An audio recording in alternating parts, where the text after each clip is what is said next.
Chapter 21.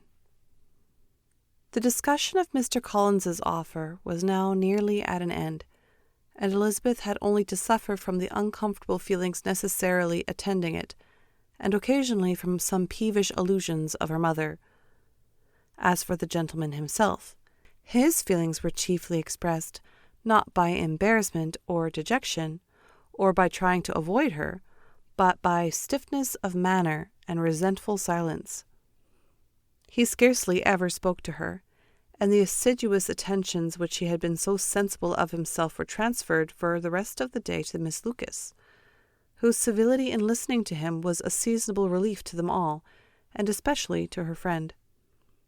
The morrow produced no abatement of Mrs. Bennet's ill humour or ill health. Mr. Collins was also in the same state of angry pride.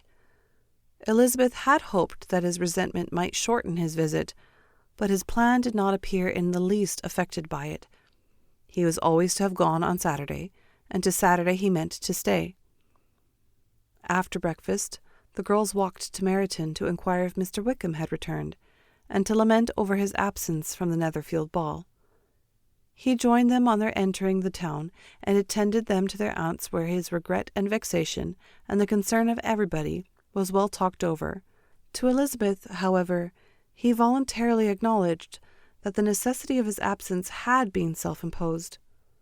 "I found," said he, "as the time drew near, that I had better not meet Mr. Darcy, that to be in the same room, the same party with him for so many hours together, might be more than I could bear, and that scenes might arise unpleasant to more than myself." She highly approved his forbearance, and they had leisure for a full discussion of it, and for all the commendation which they civilly bestowed on each other, as Wickham and another officer walked back with them to Longbourn, and during the walk he particularly attended to her. His accompanying them was a double advantage. She felt all the compliment it offered to herself, and it was most acceptable as an occasion of introducing him to her father and mother.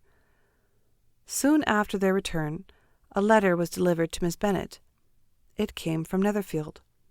The envelope contained a sheet of elegant little hot-pressed paper, well covered with a lady's fair flowing hand, and Elizabeth saw her sister's countenance change as she read it, and saw her dwelling intently on some particular passages. Jane recollected herself soon, and putting the letter away, tried to join with her usual cheerfulness in the general conversation, but Elizabeth felt an anxiety on the subject, which drew off her attention even from Wickham, and no sooner had he and his companion taken leave than a glance from Jane invited her to follow her upstairs. When they had gained their own room, Jane, taking out the letter, said, "This is from Caroline Bingley. What it contains has surprised me a good deal. The whole party have left Netherfield by this time, and are on their way to town, and without any intention of coming back again. You shall hear what she says." She then read the first sentence aloud, which comprised the information of their having just resolved to follow their brother to town directly, and of their meaning to dine in Grosvenor Street, where Mr. Hurst had a house. The next was these words: "I do not pretend to regret anything I shall leave in Hertfordshire except your society, my dearest friend, but we will hope, at some future period, to enjoy many returns of that delightful intercourse we have known, and in the meanwhile may lessen the pain of a separation by a very frequent and most unreserved correspondence. I depend on you for that." To these high-flown expressions Elizabeth listened with all the insensibility of distrust, and though the suddenness of their removal surprised her, she saw nothing in it really to lament. It was not to be supposed that their absence from Netherfield would prevent Mr. Bingley's being there, and as to the loss of their society, she was persuaded that Jane must cease to regard it in the enjoyment of his.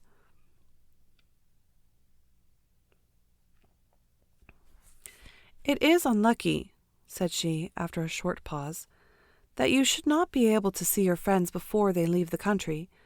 But we may not hope that the period of future happiness to which Miss Bingley looks forward may arrive earlier than she is aware, and that the delightful intercourse you have known as friends will be renewed with yet greater satisfaction as sisters, Mr. Bingley will not be detained in London by them. Caroline decidedly says that none of the party will return to Hertfordshire this winter. I will read it to you. When my brother left us yesterday, he imagined that the business which took him to London must be concluded in 3 or 4 days, but as we are certain it cannot be so, and at the same time convinced that when Charles gets to town he will be in no hurry to leave it again, we have determined on following him thither, that he may not be obliged to spend his vacant hours in a comfortless hotel. Many of my acquaintances are already there for the winter. I wish that I could hear that you, my dearest friend, had any intention of making one of the crowd, but of that I despair. I sincerely hope your Christmas in Hertfordshire may abound in the gaieties which that season generally brings, and that your beaux will be so numerous as to prevent your feeling the loss of the 3 of whom we shall deprive you. It is evident by this, added Jane, that he comes back no more this winter. It is only evident that Miss Bingley does not mean that he should. Why will you think so? It must be his own doing. He is his own master. But you do not know all. I will read you the passage which particularly hurts me. I will have no reserves from you. Mr. Darcy is impatient to see his sister, and to confess the truth, we are scarcely less eager to meet her again. I really do not think Georgiana Darcy has her equal for beauty, elegance, and accomplishments, and the affection she inspires in Louisa and myself is heightened into something still more interesting from the hope we dare entertain of her being hereafter our sister. I do not know whether I ever before mentioned to you my feelings on this subject, but I will not leave the country without confiding them, and I trust you will not esteem them unreasonable. My brother admires her greatly already. He will have frequent opportunity now of seeing her on the most intimate footing. Her relations all wish the connection as much as his own, and a sister's partiality is not misleading me, I think, when I call Charles most capable of engaging any woman's heart. With all these circumstances to favour an attachment, and nothing to prevent it, am I wrong, my dearest Jane, in indulging the hope of an event which will secure the happiness of so many? What do you think of this sentence, my dear Lizzie? Said Jane as she finished. Is it not clear enough? Does it not expressly declare that Caroline neither expects nor wishes me to be her sister, that she is perfectly convinced of her brother's indifference, and that if she suspects the nature of my feelings for him, she means, most kindly, to put me on my guard? Can there be any other opinion on the subject? Yes, there can, for mine is totally different. Will you hear it? Most willingly. You shall have it in a few words. Miss Bingley sees that her brother is in love with you, and wants him to marry Miss Darcy. She follows him to town in hopes of keeping him there, and tries to persuade you that he does not care about you. Jane shook her head. Indeed, Jane, you ought to believe me. No one who has ever seen you together can doubt his affection. Miss Bingley, I am sure, cannot. She is not such a simpleton.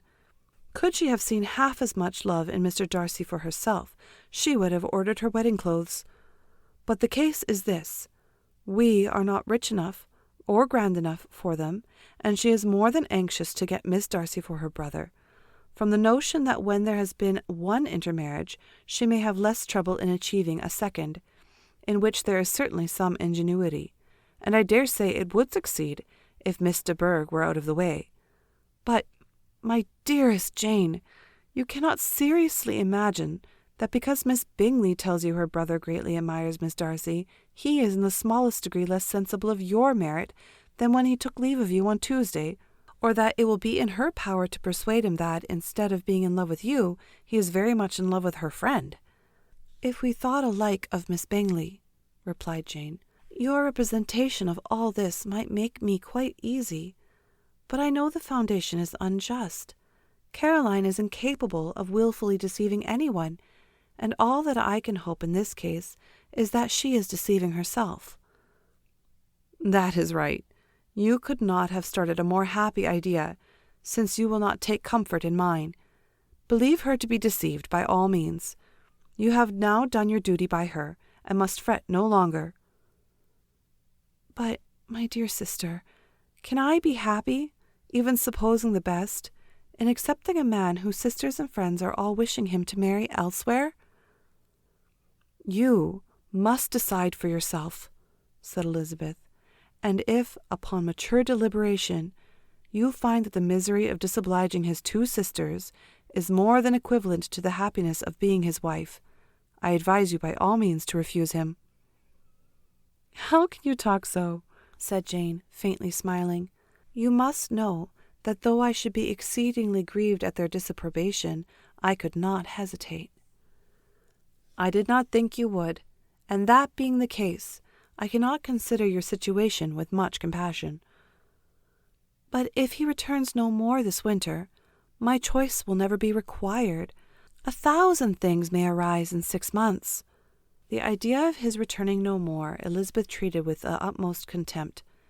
It appeared to her merely the suggestion of Caroline's interested wishes, and she could not for a moment suppose that those wishes, however openly or artfully spoken, could influence a man so totally independent of everyone. She represented to her sister as forcibly as possible what she felt on the subject, and had soon the pleasure of seeing its happy effect. Jane's temper was not desponding, and she was gradually led to hope, though the diffidence of affection sometimes overcame the hope, that Bingley would return to Netherfield and answer every wish of her heart. They agreed that Mrs. Bennet should only hear of the departure of the family without being alarmed on the score of the gentleman's conduct. But even this partial communication gave her a great deal of concern, and she bewailed it exceedingly unlucky that the ladies should happen to go away just as they were all getting so intimate together. After lamenting it, however, at some length, she had some consolation that Mr. Bingley would soon be down again, and soon dining at Longbourn, and the conclusion of all was the comfortable declaration that though he had been invited only to a family dinner, she would take care to have full 2 courses.